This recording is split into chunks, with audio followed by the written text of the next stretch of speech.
Natagpuan sa masukal bahagi sa barangay Santa Clara, General Trias City, Cavite. Nabangkay na 11 taong gulang na babae. Nitong Martes na umaga, tanging underwear naman nasuot ng biktima para makita ang bangkay sa isang lalaki na manguha sana na labong. Hindi na po magbigay at iba pang detalye sa General Trias City Police sa kaso, pero kinumpirma na sinakal na biktima gamit ang baging. Hinintay pa rin ang autopsy report para matukoy kinahasan ng biktima. Sana po tulungan niyo ako ma-hostisya yung anak ko. Marami pang pangarap yun eh. Gusto ko ng hostisya.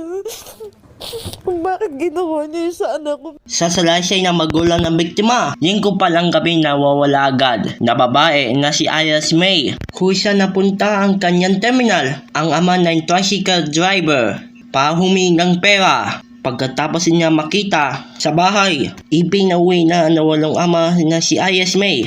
Pero hindi ito tinagdag ng pamamasada ng biktima. Napilitan umuwi si Melissa na mamasukan Hepel sa Maynila para pagtutulungan sa anak, pero bangkay na muli na makita na anak. Grade 6 na darating na pasukan si Ayas May.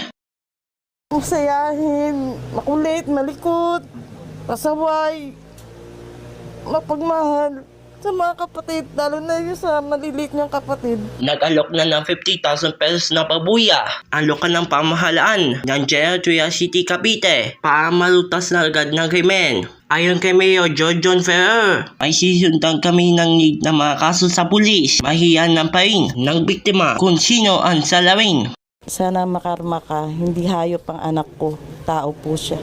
Sasagutin na ang General Trias City LGU ang lahat ng gastusin ng pagpapaibig ng biktima. Ako si Janel Sebastian, may pahindigan baitang totoo lamang.